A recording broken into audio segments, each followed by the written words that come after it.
Doctor Rajneesh Kumar Singh sir का मैं करबद्ध प्रणाम करता हूं, निवेदन करता हूं सर को कि वे आए और हमारे छात्रों के उज्जवल भविष्य को देखकर उनके सिलेबस के अनुसार दृष्टिबाधित जनों हेतु विज्ञान प्रयोगशाला के निर्माण का क्या प्रबंधन हो सकता है, क्या तकनीकियां हो सकती है, इस विषय पर अपना महनीय उद्बोधन प्रदान करें। आदरणीय डॉक्टर रजनीश कुमार सिंह।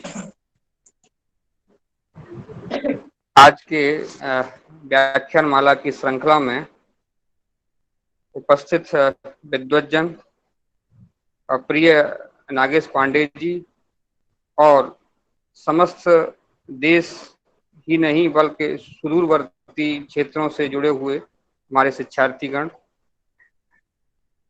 बहुत ही हमारा जो रुचि का विषय पांडे जी ने व्याख्यान के लिए रखा है कि दृष्टिबाधित विद्यार्थियों के लिए विज्ञान प्रयोगशाला के क्या आधारभूत सिद्धांत होने चाहिए जिससे कि वह निर्बाध रूप से और वास्तविक रूप से विज्ञान की जो विधा है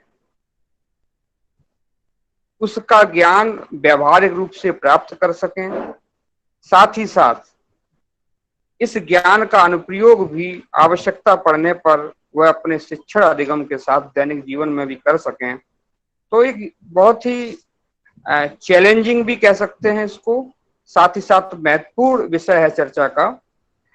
सबसे पहली बात जब आती है कि विज्ञान प्रयोगशाला की, तो हमारे समक्ष जो प्रयोग करने की जो कसौटियां हैं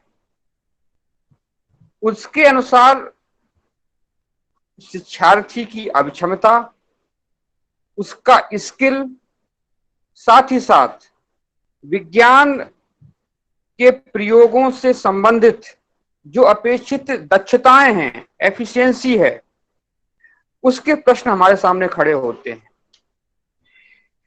एक तो विज्ञान को जो पढ़ा रहा शिक्षक है वह विज्ञान के व्यवहारिक पक्ष पर कितना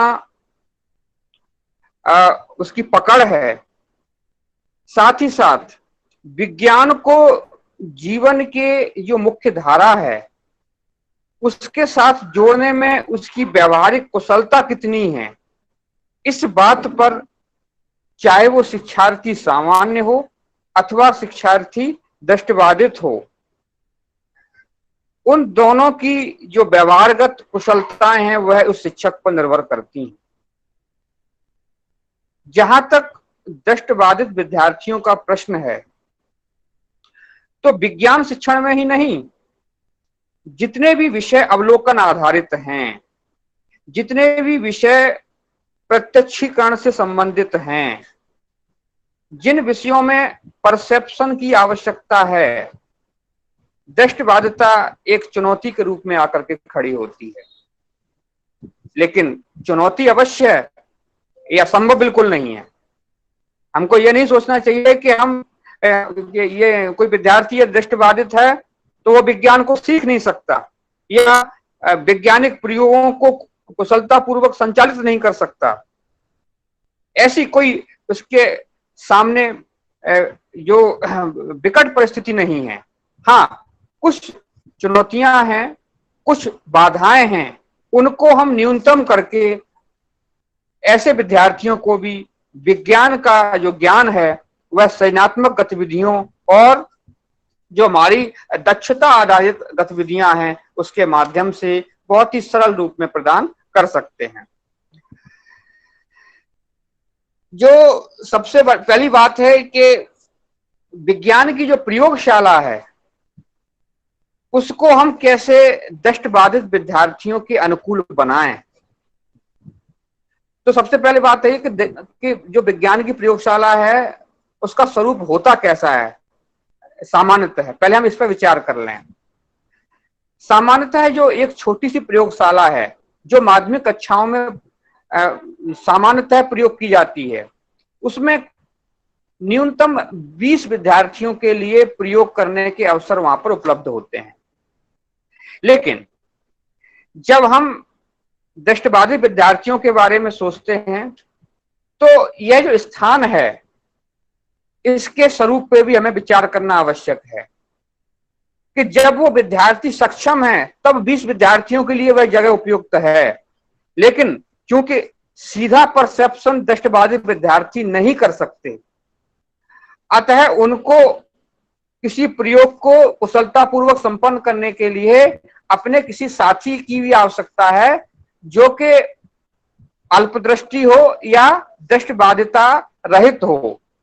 तो ऐसे केसेस में जब दो विद्यार्थी, जहां एक विद्यार्थी खड़ा होता है वहां दो विद्यार्थी खड़े होंगे, तो निश्चित रूप से जो यह पैरामीटर है, जो हमने जो मानक बनाया है कि 20 विद्यार्थियों का, इस मानक को हमें शिथिल करना पड़ेगा या इसमें परिवर्तन ला करके जो विज्ञान प्रयोगशाला का जो मानक है उसको बदल करके एक बड़े आकार का कक्ष हमको विज्ञान प्रयोगशाला के लिए सबसे पहले चयनित करना चाहिए। दूसरी बात, जो विज्ञान प्रयोगशाला में प्रयोग करने के लिए हमारे पास टेबल्स होती हैं, एक्सपेरिमेंटल जो टेबल्स होती हैं वो प्राय संयुक्त होती हैं। यदि हम दृष्टिबाधिता को ध्यान में रखें तो संयुक्त जो हमारी जो टेबल्स हैं प्रयोग करने की, वो दृष्टिबाधिता के अनुसार एकदम उपयुक्त नहीं है, उसमें थोड़ा परिवर्तन करना आवश्यक है। इसको बोलते हैं हम एडेप्टेशन। हम प्रयोगशाला में कुछ अनुकूलन करें दृष्टिबाधिता को ध्यान में रख करके। तो एक्सपेरिमेंटल टेबल अच्छा होगा कि हम अलग अलग बना लें छात्रों के लिए, ताकि एक टेबल पर दो छात्र, यानी कि एक तो छात्र जो हमारा दृष्टिबाधित है और उसकी सहायता के लिए जो दूसरा छात्र है या जो लैब का जो स्टाफ है उसको खड़े रहने की जगह मिले, और जब वह आपस में बातें करें तो उससे किसी दूसरे छात्र को व्यवधान उत्पन्न न हो। इसके लिए जो हमारी जो टेबल्स हैं एक्सपेरिमेंटल, वह संयुक्त न होकर के अलग अलग होनी चाहिए। तो निश्चित रूप से यह प्रयास उन विद्यार्थियों को प्रयोग करने की दृष्टि से अधिक उन्मुक्त अवसर प्रदान करने में सहायक होगा। दूसरी जो टेबल होती है वो होती है आपकी डेमोन्स्ट्रेशन टेबल। तो डेमोन्स्ट्रेशन में तो एक्चुअली में जब छात्र दृष्टिबाधित हैं तो सामूहिक रूप से कोई डेमोन्स्ट्रेशन देना इसलिए उपयुक्त नहीं होता क्योंकि वह उसका परसेप्शन प्रत्यक्ष रूप में नहीं कर सकते हैं, तो उसको सीधा देख नहीं सकते हैं। तो ऐसे केसेस में क्योंकि हमें डेमोन्स्ट्रेशन की कोई ग्रुप में आवश्यकता नहीं है, बल्कि हमको इंडिविजुअलाइज जो डेमोन्स्ट्रेशन है उसकी आवश्यकता है, तो डेमोन्स्ट्रेशन टेबल के स्थान पर भी हम एक्सपेरिमेंटल टेबल की संख्या बढ़ा करके हम उसी स्पेस में दृष्टिबाधित विद्यार्थियों के लिए प्रयोगशाला के अनुकूल वातावरण को तैयार कर सकते हैं। इसके बाद जो सबसे बड़ी जिम्मेदारी आती है वो आती है कि लैब के जो असिस्टेंट हैं, जो लैब में काम करने वाले जो हमारे कर्मचारी जो वृंद हैं, उनकी संख्या बढ़ाने की आवश्यकता है। और संख्या ही नहीं, दृष्टिबाधित विद्यार्थियों के लिए जब विज्ञान प्रयोगशाला बनेगी तो दृष्टिबाधिता से संबंधित जो सामान्य जानकारी है, विद्यार्थियों को जो कठिनाइयां आएंगी प्रयोगशाला में प्रयोग करते समय, उसके निवारण की सम्यक जानकारी भी प्रत्येक प्रयोगशाला के कर्मचारी, प्रयोगशाला सहायक और संबंधित व्यक्तियों को होनी चाहिए, ताकि उस कठिनाई का निवारण तत्काल रूप से करके हम उनके लिए सुगम वातावरण को उत्पन्न कर सकें। साथ ही साथ जो प्राय प्रयोगशाला में जो आकस्मिक दुर्घटनाएं हो जाती हैं और उन दुर्घटनाओं से निपटने के लिए जो आकस्मिक उपाय हम करते हैं, जैसे आपका फर्स्ट एड है या अन्य प्रकार के जो उपाय, उसकी आधारभूत जानकारी भी प्रत्येक प्रयोगशाला सहायक और प्रयोगशाला कर्मी को आवश्यक रूप से होनी चाहिए। क्योंकि प्राय जो ऐसे विद्यार्थी हैं जब प्रयोगशाला में प्रवेश करते हैं तो उनके लिए एक सामान्य वातावरण नहीं होता, उनके लिए एकदम अनुकूल परिस्थिति नहीं होती, बल्कि उनको काफी कुछ प्रयोग से संबंधित कार्य करने के लिए अपने सहायक की आवश्यकता होती है, वह उस पर निर्भर रहते हैं। ऐसे में यदि किसी एपरेटस के माध्यम से या जो इलेक्ट्रॉनिक डिवाइसेज हैं उसके माध्यम से या मूवमेंट करते समय किसी प्रकार की कोई समस्या आती है तो किसी अप्रिय घटना से बचने के लिए हमें प्रशिक्षित कर्मचारियों की आवश्यक रूप से प्रयोगशाला में आवश्यकता है। इसके बाद जो महत्वपूर्ण हमारा जो उपाय है, जो एडेप्टेशन है दृष्टिबाधित विद्यार्थियों के लिए, वो यह है कि हमारी पूर्ण निर्भरता प्रयोगशाला में जो लगे हुए परंपरागत उपकरण हैं उन पर नहीं होनी चाहिए। विज्ञान शिक्षण में एक आवश्यक पक्ष है कि ये विज्ञान का जो शिक्षक है वह जितने भी विज्ञान के उपकरण हैं उनको संचालित करने में तो सक्षम होना ही चाहिए, लेकिन उसके अंदर स्वयं की सृजनात्मकता इतनी होनी चाहिए कि वह आवश्यकता अनुसार इम्प्रोवाइज्ड एपरेटस, स्वरचित जो उपकरण हैं उनका स्वयं निर्माण करके विद्यार्थियों को विज्ञान का प्रत्यक्ष ज्ञान करा सके। तो जो इम्प्रोवाइज्ड जो एपरेटस है वो मेरी दृष्टि में एक बहुत अच्छा माध्यम हो सकता है प्रयोगशाला में दृष्टिबाधित विद्यार्थियों को विज्ञान से संबंधित प्रयोगों की सम्यक जानकारी को कराने के लिए। जैसे हमारे अपने घरों में, हमारे आसपास के वातावरण में, हमारे विद्यालय में ही बहुत सारी चीजें अनावश्यक पड़ी रहती हैं। हम उनका प्रयोग करके उन वस्तुओं के माध्यम से बहुत सारे विज्ञान के उपकरण बना करके और उनका परसेप्शन चूंकि पहले से दृष्टिबाधित विद्यार्थी अपने जीवन में कर चुके होते हैं तो उनके द्वारा उन उपकरणों के संचालन में उनको दक्षता प्राप्त होती है क्योंकि उनकी जानकारी उनको पहले से होती है। जैसे हम एग्जाम्पल के लिए आपको बता दें, जैसे एक होती है आपकी डेवी सेफ्टी लैंप, है ना। अब डेवी सेफ्टी लैंप नाम तो ऐसा लग रहा है बहुत बड़ा है, लेकिन कोई बहुत बड़ी चीज नहीं है। इसको बनाने के लिए हम क्या कर सकते हैं कि तार की कोई जाली ले लें और उसको काट करके एक गोलाकार मॉडल बना करके उसके चारों ओर जो आपका जो लैब में सेफ्टी लैंप जलती है उसके स्थान पर मोमबत्ती जला करके उसके चारों तरफ उसको रख दें, तो वो जो क्रिएशन होगा, जो हम सेफ्टी लैंप को जला करके विद्यार्थियों को प्रयोग प्रदर्शन करने का प्रयास करते थे, वह उसका एक ऑप्शन ये हो सकता है और उसके माध्यम से उनको वही परसेप्शन होगा जो परसेप्शन उनको सेफ्टी लैंप के जलाने पर होता है। इसके अलावा एक होती है मैरिनर्स कंपास, है। अब ये कंपास तो ठीक है हमारे पास नहीं होती या किसी अच्छी जो प्रयोगशालाएं हैं वहां पर उपलब्ध भी है, लेकिन हम इसको बना सकते हैं। कैसे? एक बड़ा सा जो होता है कार्क, उसमें मैग्नेटिक जो सुई आती है उसमें लगा दो और किसी बर्तन में, बड़े बर्तन में पानी को रख करके उसको उसमें अंदर छोड़ दीजिए। तो ये जो जिस एरिया में जाता है और वहां उसकी जो डायरेक्शन है उसके उत्तरी और दक्षिणी सिरे वह इस प्रकार से वहां पर शो होते हैं जैसे कोई मैग्नेटिक कंपास के द्वारा उसको प्रदर्शित किया जा रहा है। क्योंकि बर्तन हमारे दृष्टिबाधित विद्यार्थियों ने देखा है, उसका उनको पहले से पूर्व ज्ञान है, पानी के बारे में पूर्व ज्ञान है और कॉर्क भी जानते हैं, सुई भी जानते हैं। तो जब हम उसको पानी में तैराएंगे तो उसकी डायरेक्शन के आधार पर दिशा का बोध उनको अपने आप होने लगेगा। तो ऐसे बहुत सारे एपेटस हैं जिनको कि हम अपनी विज्ञान की प्रयोगशाला में आसपास के वातावरण से हम उसको तैयार कर सकते हैं। ऐसे ही हमारे पास ऐसे आपका एक होता है ग्रामोफोन जो पहले आया करता था, लेकिन हम उसको जो सामान्य मटेरियल है घर में रखा हुआ हम उससे बना करके उस ग्रामोफोन का प्रयोग भी अपनी प्रयोगशाला में बोलने के लिए कर सकते हैं। ऐसे ही आपका एक सिंपल टेलीफोन भी बना सकते हैं। इसके लिए हमें कौन कौन सी सामग्री आवश्यक है? ऐसे लकड़ी का छोटा सा कोई डिब्बा ले लो और उसमें दो धारदार जो हमारे पास जो चाकू आता है उसमें धारियां काट करके दो सिंपल जो ब्लेड आते हैं उनको लगा लीजिए और उसका एक कनेक्शन एक तार से करके और दूसरा कोई पुराना हमारे घर में यदि कोई टेलीफोन का सेट पड़ा हुआ है, उससे यदि हम उसको ऐड कर देते हैं और ड्राई सेल उसमें लगा देते हैं तो वो टेलीफोन का काम करता है।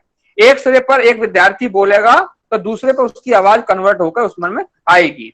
इस प्रकार से स्प्रिंग बैलेंस बना सकते हैं हम। तो बहुत सारे हमारे पास ऐसी चीजें हमारे आसपास उपलब्ध होती हैं जिनकी पहले से जानकारी दृष्टिबाधित विद्यार्थियों को होती है और उनको बहुत जल्दी ही उन वस्तुओं की सहायता से एक एपरेटस का रूप दे करके जब हम विज्ञान को समझाते हैं तो न केवल विज्ञान जैसा जो जटिल विषय है वो सरल होता है, बल्कि विद्यार्थी उसमें रुचि लेकर के नवीन प्रयोगों को आसानी से करने की स्थिति में होते हैं।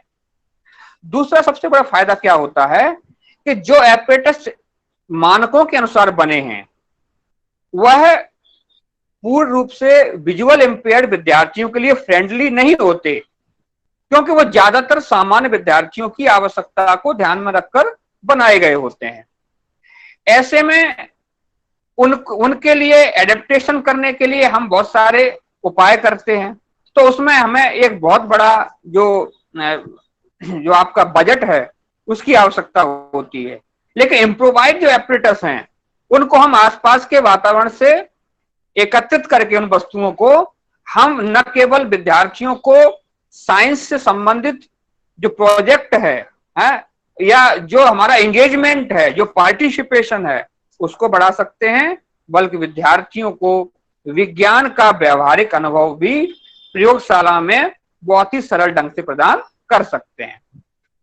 इसके बाद आता है कि जो हमारे पास विज्ञान प्रयोगशाला में पहले से उपकरण मौजूद रहते हैं, हम उनको कैसे, उनके माध्यम से कैसे विद्यार्थियों को प्रयोग करना सिखाएं।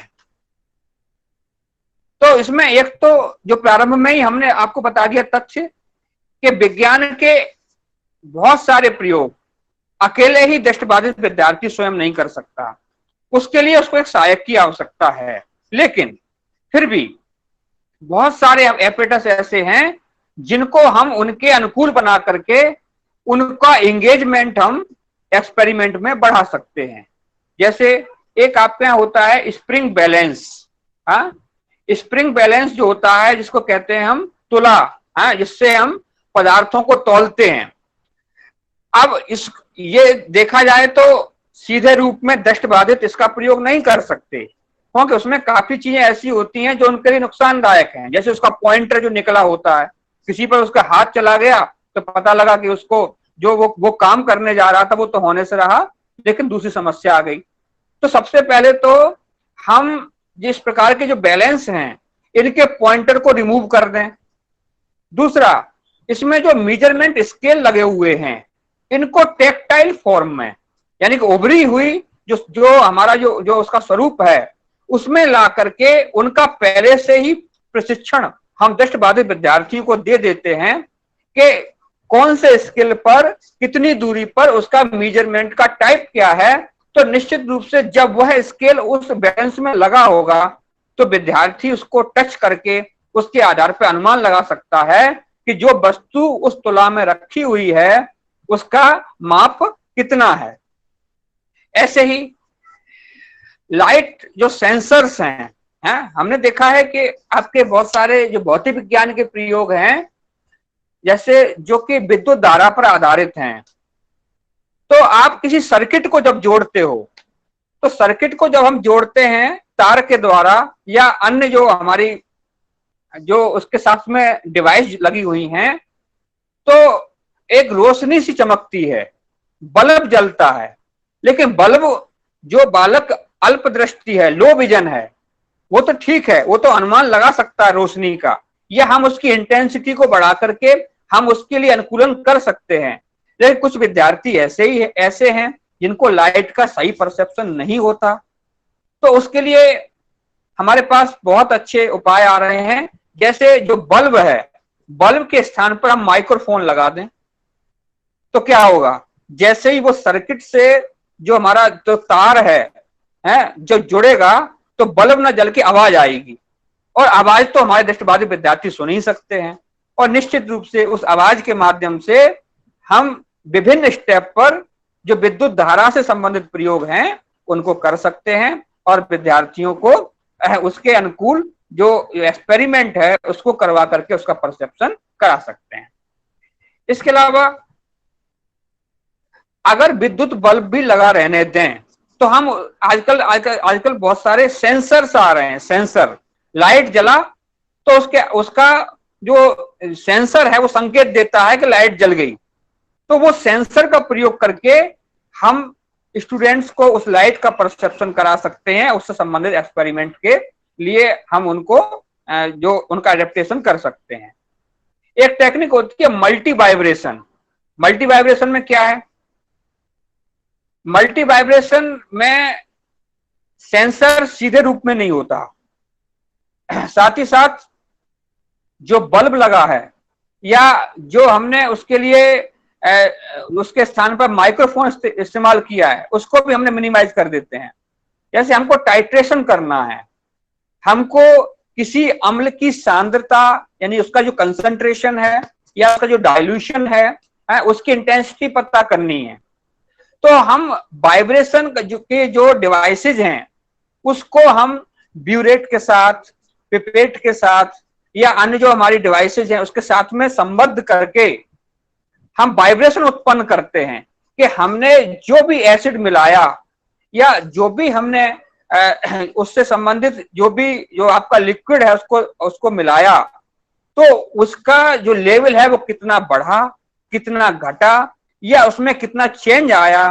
तो वाइब्रेशन के माध्यम से हम विद्यार्थी को या विद्यार्थी स्वयं वाइब्रेशन के माध्यम से अनुमान लगा लेता है कि हमारे द्वारा किए गए एक्शन से क्या रिजल्ट निकला और एक्सपेरिमेंट की जो दिशा है वह किस प्रकार से जा रही है। इसके अलावा बहुत सारी गैसेज निकलती हैं प्रयोगशाला में, या हम उनका विद्यार्थियों को ज्ञान कराते हैं कि कार्बन डाइऑक्साइड निकली, H2S निकली, या जो अन्य जो हमारी जो इस प्रकार की गैसें हैं उनको विद्यार्थी स्मेलिंग के द्वारा अनुमान लगाते हैं। लेकिन उसका भी तरीका है, हम उसकी जो साउंड है, गैस के निकलने की जो साउंड है ना, और उस साउंड के साथ में जो इंटेंसिटी है उसकी स्मेल की, इसको जोड़ करके यदि हम इसको सेंसर से जोड़ देते हैं तो उसकी इंटेंसिटी के आधार पर कौन सी गैस में किस प्रकार की आवाज और किस प्रकार की स्मेल, इसका यदि हम कोरिलेशन स्थापित करके एक्सपेरिमेंट को सेट करते हैं तो दृष्टिबाधित विद्यार्थी विभिन्न प्रकार की गैसों के बारे में, उनकी प्रतिक्रियाओं के बारे में बहुत सरलता से अधिगम कर सकते हैं। इसके साथ ही सुपर सेंसिटिव स्विचेज, ये क्या है? सुपर सेंसिटिव स्विचेज जो है ये इलेक्ट्रॉनिक डिवाइसेज हैं। इसमें आजकल जैसे हम विद्यार्थियों को आसवन जिसे कहते हैं ना, आसवन जिसे बोलते हैं डिस्टिलेशन, इसकी जानकारी करवाते थे पहले, या एक होता आपका टाइट्रेशन करवाते थे, या जो बड़े एक्सपेरिमेंट हम करवाते थे तो जो साइटेड स्टूडेंट है, जिसको दिखाई देता है, वह तो इन प्रयोगों को आसानी से कर लेता है कि कितना रंग बदल रहा है, किस रंग के बदलने पर कितने प्रकार जो पीएच वैल्यू है वह कितना बढ़ा। लेकिन जो दृष्टिबाधित है वो कैसे करेगा? तो सुपर सेंसिटिव स्विचेज यानी ऐसे इलेक्ट्रॉनिक स्विच अब आ गए हैं कि उन स्विचेज को यदि हम उस एपरेटस के साथ में सेट कर देते हैं तो निश्चित जो हमारा टाइम गैप है, जो हमारा उसके साथ में जो चेंजेज आ रहे हैं, वह सुपर सेंसिटिव स्विच प्रत्येक पल की जानकारी या तो साउंड के माध्यम से या वाइब्रेशन के माध्यम से या सेंसरी एक्टिविटीज के माध्यम से विद्यार्थी को प्रदान करता है। तो यह भी एक बहुत इफेक्टिव जो माध्यम है वह भी हमारी विज्ञान प्रयोगशाला में प्रयोग में लाया जा सकता है। इसके साथ में अब हम चलते हैं, थोड़ा टेक्नोलॉजी की तरफ भी बढ़ते हैं। टेक्नोलॉजी में कुछ टूल्स आ गए हैं जिनको हम कहते हैं टॉकिंग टूल्स, है ना। टॉकिंग टूल्स में अगर हमारी लैब में कंप्यूटर लगा हुआ है, पीसी है, तो एक तरह से ये सोने पे सुहागा वाली बात है, क्योंकि बहुत सारे जो सॉफ्टवेयर्स हैं वो इस प्रकार के आ गए हैं कि जहां पर हमको केमिकल्स को मिलाने की भी आवश्यकता नहीं होती, बल्कि यदि उन सॉफ्टवेयर्स में कुछ एडेप्टेशन यदि हमारे दृष्टिबाधित विद्यार्थियों के लिए है पहले से, तो टॉकिंग टूल्स के माध्यम से वह विद्यार्थी किसी पर्टिकुलर एक्सपेरिमेंट को वैसे ही करता है जैसे कि कोई हमारा साइटेड स्टूडेंट करता है। जैसे उसमें एक बहुत अच्छा सॉफ्टवेयर है, इसका नाम है लॉगर प्रो सॉफ्टवेयर, है। और ये जो है Bernier software and technology company है, उसके द्वारा निर्मित किया गया है। और सबसे पहला प्रयोग इसका सन 2000 में हुआ था। बोल्ट एंड जो स्पेड का जो हमारे साइंटिस्ट थे, उन्होंने सबसे पहले इसका प्रयोग किया। ये क्या प्रोग्राम है? ये प्रोग्राम कुछ छोटी छोटी डिवाइसेस को डेवलप करता है? जैसे एक इसकी डिवाइस का नाम है गो, और उसी से जुड़ी हुई दूसरी डिवाइस है गो लिंक। गो का मतलब वही जाना है, गो लिंक और गो। तो हमारे कंप्यूटर प्रोग्रामिंग में एक सॉफ्टवेयर होता है लॉगर प्रो करके। यदि हम लॉगर प्रो हमारे पास है तो हम इस टेक्नोलॉजी का प्रयोग करके अगर लॉगर लाइट हमारे पास है तो लॉगर प्रो नामक इस सॉफ्टवेयर का प्रयोग करके हम उसमें दिए गए जितने भी एक्सपेरिमेंट के लिंक हैं उसके माध्यम से पर्टिकुलर एक्सपेरिमेंट को किसी भी दृष्टिबाधित विद्यार्थी को वैसे ही उनका संचालन करवा सकते हैं जैसे कि कोई साइटेड स्टूडेंट प्रत्यक्ष रूप में प्रयोगशाला में रह करके करता है। इसके अलावा एक बहुत पॉपुलर है, आप लोग जानते ही होंगे, जॉर्ज ये सॉफ्टवेयर है, जॉब एसेस विद स्पीच। ये हमारे कंप्यूटर के जो जनरल जो हमारा उसका स्वरूप है उसको विजुअल इम्पेयर्ड के फ्रेंडली बनाता है? हमारा कीबोर्ड है, यदि उसमें जॉर्ज सॉफ्टवेयर है तो उसको ऑपरेट करना बहुत आसान है। जो भी काम हो रहा है कंप्यूटर पर उसकी सूचना सीधे दृष्टिबाधित विद्यार्थी को आ जाती है। साथ ही साथ जो भी एक्सपेरिमेंट हो रहा है वॉइस के माध्यम से अगर हम जॉर्ज के साथ में उसको कनेक्ट कर दिया तो वो जानकारी हमको प्रतिपल मिलती रहती है कि सामने एक्सपेरिमेंट में क्या हो रहा है। ऐसे ही जो हमारे साइंटिफिक जो ऐसे वर्क हैं जो जुड़े हुए हैं किससे, जिसे बोलते हैं ग्राफिक्स, है ना। तो उसके लिए आपका जो सॉफ्टवेयर इसको यूज करते हैं हम, जैसे द ऑडियो ग्राफिंग कैलकुलेटर, कोई गणनाएं हैं जो ग्राफ पर आधारित हैं, एजीसी इसका नाम है। इसके माध्यम से भी हम बहुत सारे जो हमारी इस प्रकार की गणनाएं हैं, जो ग्राफिकल रिप्रेजेंटेशंस हैं, साथ ही साथ जो उसको देखने वाले हमारे एक्सपेरिमेंटल परसेप्शंस हैं उसको हम संबद्ध करके दृष्टिबाधित विद्यार्थियों के लिए इसके अनुकूल बना सकते हैं। विद्यार्थियों को गति का ज्ञान देना है, विद्यार्थियों को पढ़ाना है, त्वरण पढ़ाना है, हमें पढ़ाना है कि अपवर्ड एंड डाउनवर्ड मूवमेंट कैसे होता है। तो इसी सॉफ्टवेयर में बैक एंड फोर्थ मोशन के नाम से जो हमारा प्रोग्राम है उसको अटैच कर देते हैं, तो हम वेलोसिटी को, एक्सीलरेशन को, अप एंड डाउन मूवमेंट को ठीक वैसे ही बता सकते हैं जैसे कि कोई साइटेड जो स्टूडेंट है वो पेंडुलम की सहायता से गतियों को समझता है और उसके आधार पर एक्सपेरिमेंट को कर सकता है। इसके साथ साथ science voice talking lab quest एक प्रोग्राम डेवलप किया गया है। ये ऐसा प्रोग्राम है जिसमें जो जटिल प्रयोग हैं साइंस के, है ना, जैसे आपका टेम्परेचर आधारित है, गैस का जो प्रेशर देखना है ना, उससे संबंधित जो भी प्रयोग हैं, और आपका जो पीएच का सेंसर है, पीएच मान कैसे परिवर्तित हुआ, उसका एग्जैक्ट स्वरूप क्या है।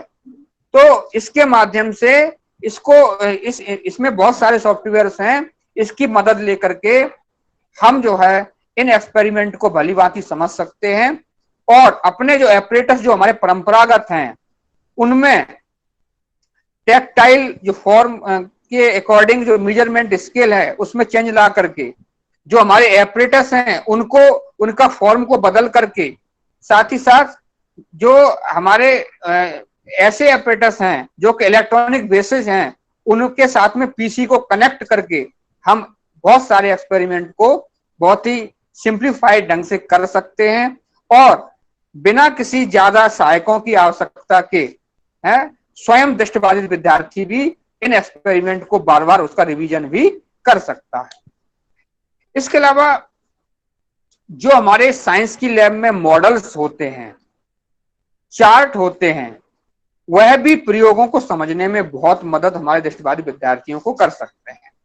तो वर्किंग मॉडल्स, देखो टीचर को मेहनत तो करनी पड़ेगी, टीचर को भी मेहनत करनी पड़ेगी।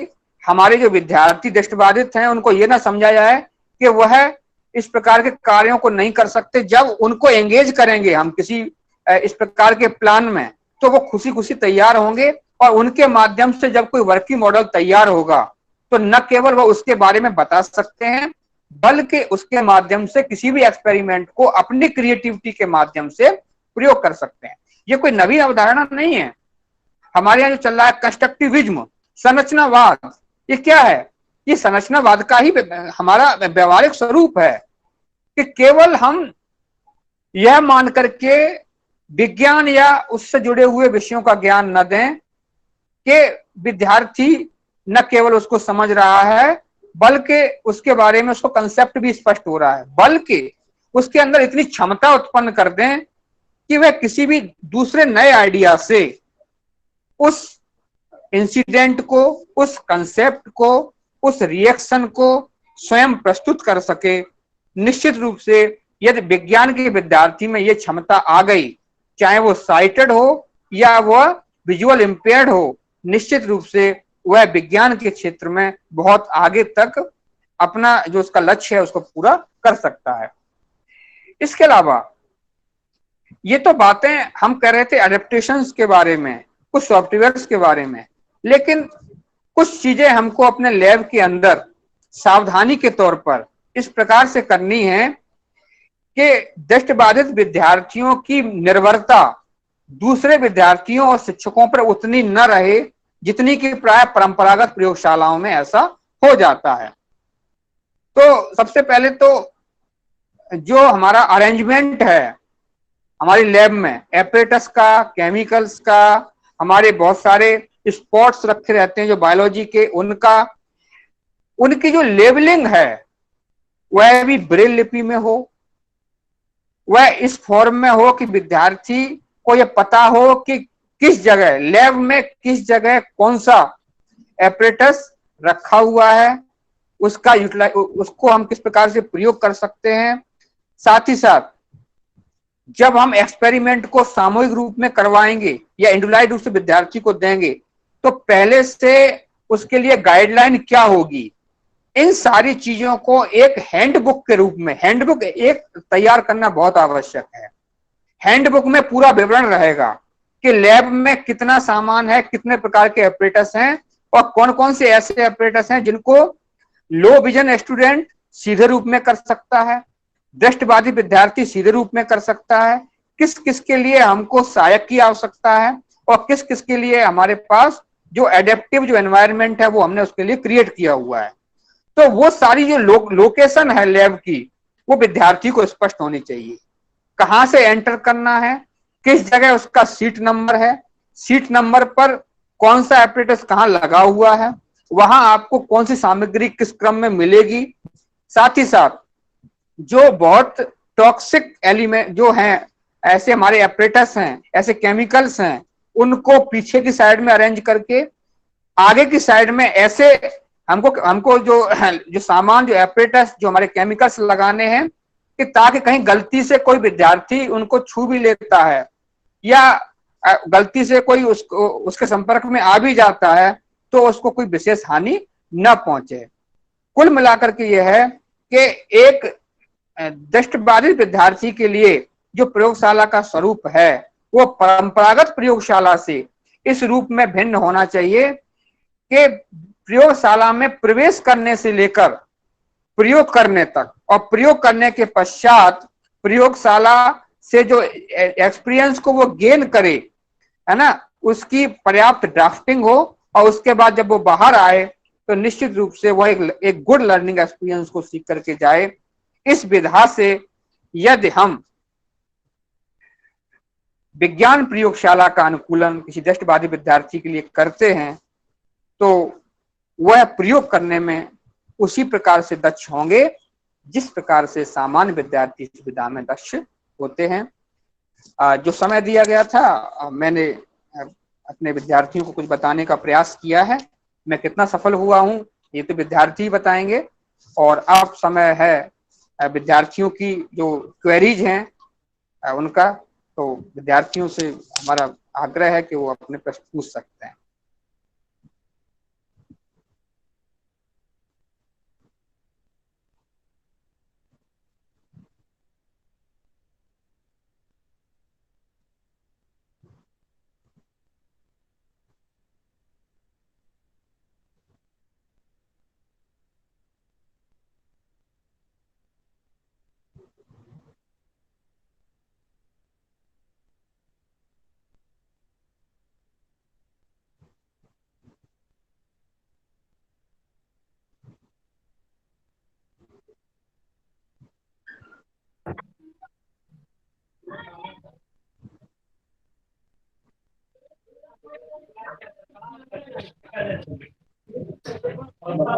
आदरणीय पांडे जी,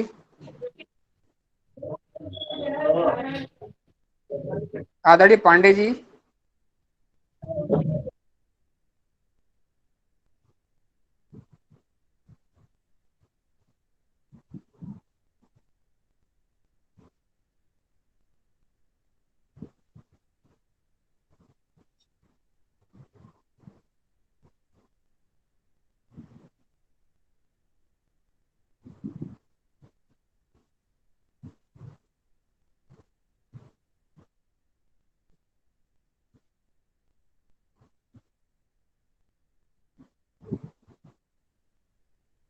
हेलो। हाँ जी, हेलो जी जी स्वागत, प्रणाम प्रणाम। बताएं सर, बताएं। 40 मिनट्स का टाइम दिया था सर, लेक्चर हो गया है। अच्छा अच्छा अच्छा हाँ। सर क्षमा करिएगा, एक राष्ट्रीय संस्थान NIBS से भी एक प्रोग्राम आयोजित हो गया जी। और वहां उन्होंने वक्ता के तौर पे आमंत्रित किया तो उधर मैं बोलने लगा था। मुझे क्षमा करें, 2-5 मिनट में देर से पहुंचा। तो मैं आज हमारी इस कक्षा में प्रतिभाग करने वाले सभी विद्वत्तजनों से, श्रेष्ठजनों से, छात्रजनों से यह निवेदन करूंगा कि अगर आपका आज के विषय के संदर्भ में कोई प्रश्न है तो आप अवश्य पूछें सर से।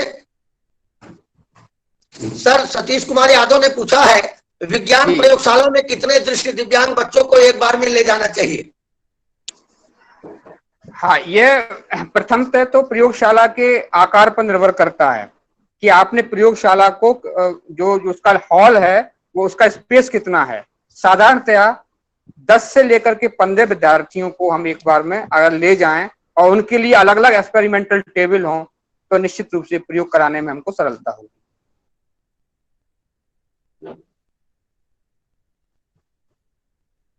अब हम लोग दूसरे प्रश्न की तरफ चलते हैं सर। सोनिया बिटिया ने पूछा है, सर वाष्पन और संघनन की प्रक्रिया को दृष्टिबाधित बच्चों से कैसे प्रयोगात्मक कराएंगे?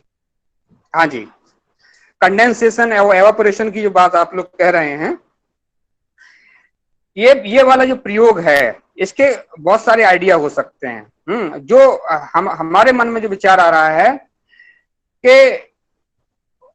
जो वाष्पन है और संघनन की जो प्रक्रिया है इसको समझाने के लिए जो साथ में शिक्षक हमारे पास उपस्थित हैं, जो हमारे जो उसका जो सहायक उपस्थित है, वो पहले जो एक्सपेरिमेंट को इस ढंग से सेट करें जिसमें जो वाष्पन की क्रिया जो वो वहां पर एक तरह से उत्पन्न हो, लेकिन उसका परसेप्शन दृष्टिबाधित विद्यार्थी करेगा कैसे। इसके लिए जो उसका साइट है ना, जो उसका विजन है वो तो स्पष्ट नहीं है। तो उसकी जो इंटेंसिटी है वाष्पन की या संघनन की, उस इंटेंसिटी के साथ में या तो हमारी जो डिवाइसेज हैं जिसको हमने बताया था उनको हम सेट करें, उसकी सेंसर बताएंगे कि वाष्पन और संघनन की प्रक्रिया किस प्रकार से प्रयोगशाला में हो रही है और उसकी इंटेंसिटी किस प्रकार से बढ़ रही है, किस प्रकार से कम हो रही है। दूसरा उपाय हो सकता है कि वाष्पन कहां से प्रारंभ हुआ और किस गति से आगे बढ़ रहा है। तो प्रत्येक लेवल पर जो हमने जो आपको आइडिया दिया था कि हर लेवल पर एक इंडिकेटर हो, वह ये बताए, चाहे वो सहायक के माध्यम से बताए या जो उसके साथ में जो हमने आपको बताया था कि जो सेंसरी इंस्ट्रूमेंट्स हैं, उसको दृष्टिबाधित विद्यार्थियों के साथ ले जा करके यदि वह उसका परसेप्शन कर लेते हैं तो उनको वहीं से अनुमान हो जाएगा कि ये प्रक्रिया जिस प्रकार से प्रयोगशाला में आयोजित की जा रही है वह प्रक्रिया की जो डायरेक्शन है वो किस प्रकार से है। एक बात। दूसरा, जो हमारे साइंस के सॉफ्टवेयर डेवलप हुए हैं उसके साथ में वाष्पन से संबंधित क्रियाओं को करने के लिए यदि उस सॉफ्टवेयर को हम अटैच कर देते हैं तो उसका जो फॉर्मल स्वरूप है वो कंप्यूटर के माध्यम से विद्यार्थी को इंफॉर्मेटिव रूप में प्राप्त होता है, सूचनात्मक रूप में। वो बताता रहता है जॉर्ज के माध्यम से कि आपने जो क्रिया की उस क्रिया के द्वारा विद्यार्थी को उस क्रिया के द्वारा जो सामने घटना हो रही है उसका परसेप्शन किस रूप में हो रहा है। तो इन 3-4 जो हमारी एक्टिविटीज हैं इसके माध्यम से हम वाष्पन और संघनन को विद्यार्थी को बता सकते हैं और सिंपल रूप में उसकी जो हमारी जो ऊष्मा है, उसका जो टेम्परेचर है उसको यदि पहले से विद्यार्थी को अनुमान है तो उसका सीधा भी परसेप्शन कर सकता है कि यहाँ पर संघनन हो रहा है और यहाँ पर वाष्पन की क्रिया हो रही है। सर, निशात गौतम ने पूछा है कि इस प्रक्रिया में क्या क्या सावधानियां बरतनी होंगी।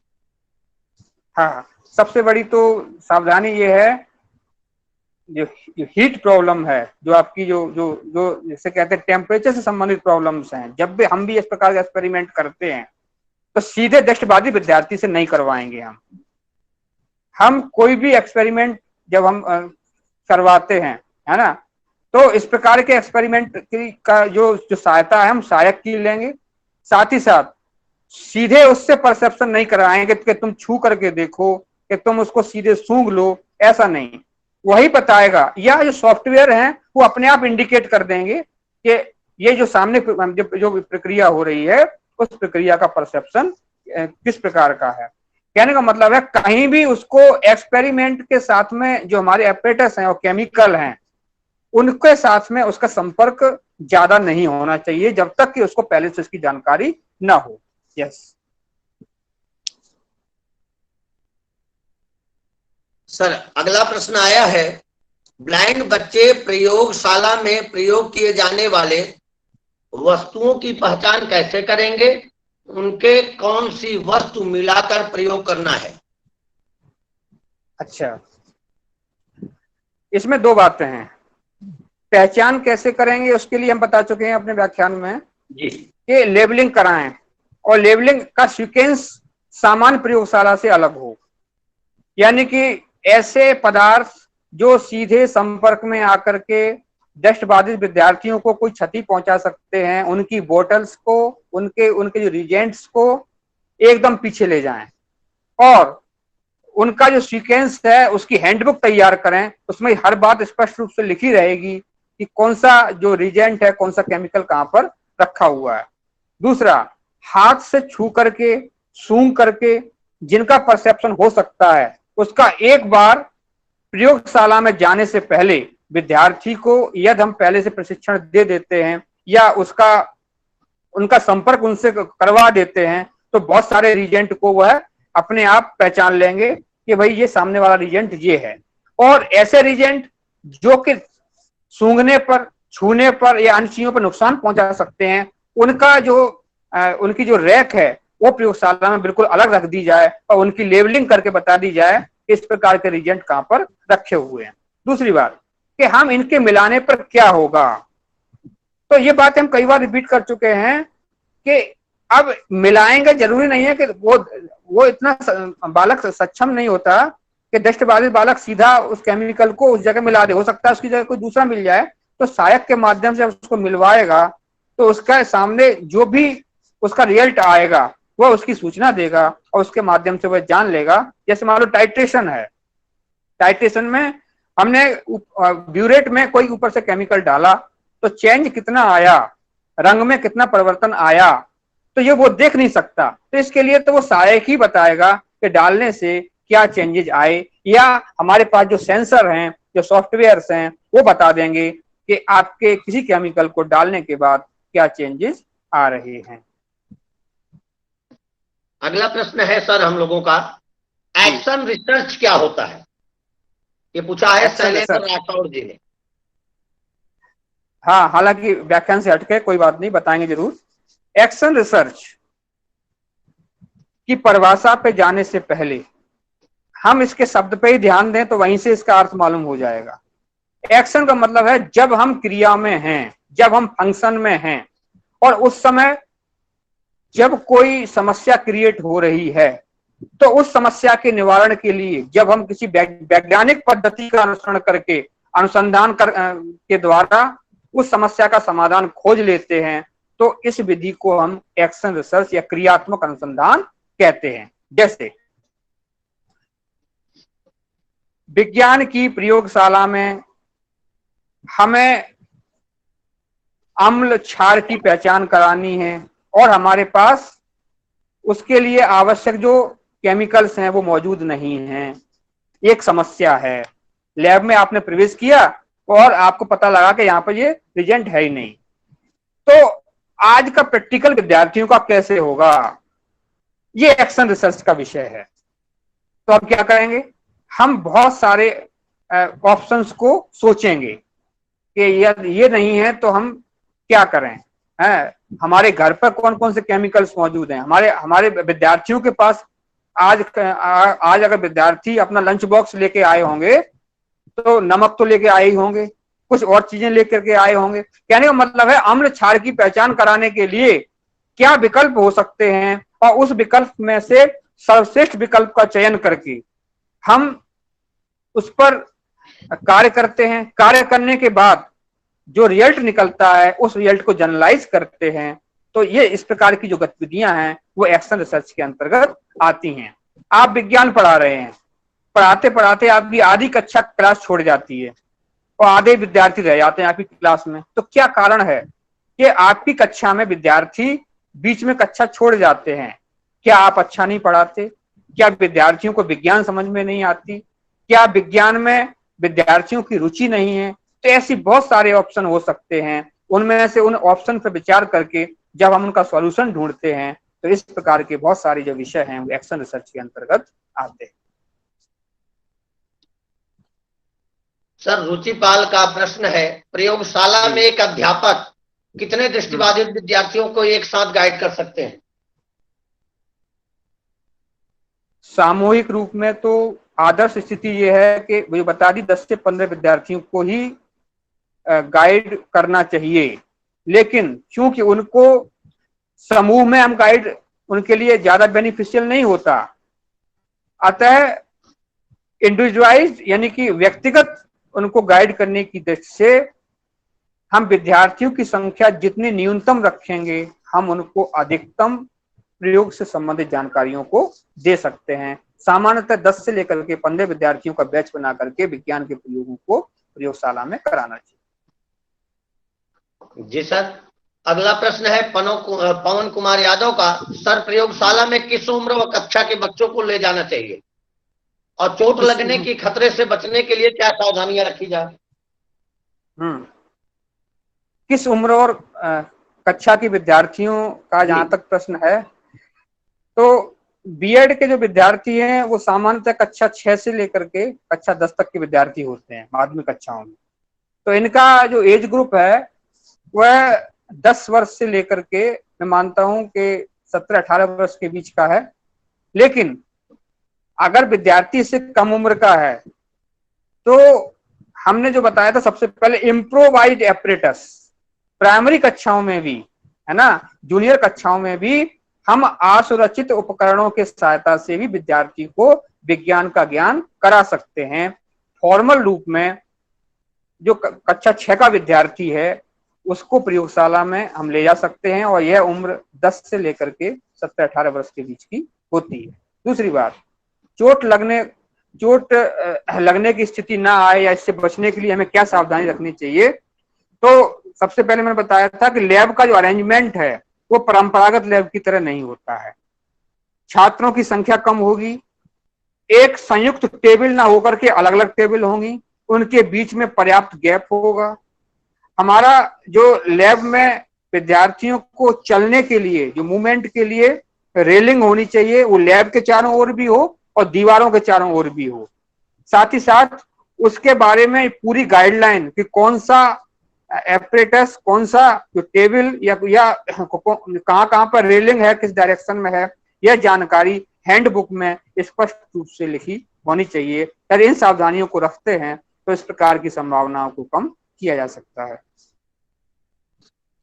बहुत बहुत धन्यवाद सर, आपने बड़ी ही सूक्ष्मता के साथ और धरातली स्तर पर विज्ञान प्रयोगशाला की जो मानकीय स्थिति है उसका एक एक क्रम से आपने बहुत बढ़िया बताया।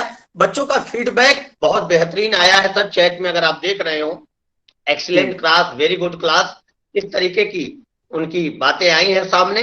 तो आप जैसे श्रेष्ठ जन और आपसे जो आशाएं थी कि आप हमारे बच्चों के सामने वह विद्वत्ता जो कभी हमें सुनने को मिली थी, वह विद्वत्ता आज हमारे छात्रों को सुनने को मिलेगी। उन्हीं सब भावों को यथार्थ देख करके आज मन बड़ा पुलकित और आनंदित है। सभी छात्रों के बहुत चैट आनंदित आए हुए हैं। तो हमें अपना बहुमूल्य 1 घंटे का समय देने के लिए आपका RSVI की तरफ से एवं DSCVI परिवार की तरफ से मैं नागेश कुमार पांडे हाथ जोड़ करके बहुत बड़ा धन्यवाद करता हूं सर, कि आपका बहुत बहुत धन्यवाद कि आपने हमें समय दिया तथा आपकी विद्वत्ता से हमारे सभी छात्र परिचित हुए। सादर प्रणाम सर, आपको बहुत बहुत धन्यवाद। आप सभी को धन्यवाद अवसर देने के लिए जी। Thank you sir. जितने भी प्रतिभागी हमसे जुड़े हुए हैं, सभी प्रतिभागियों से निवेदन है कि वे लेफ्ट कर जाएं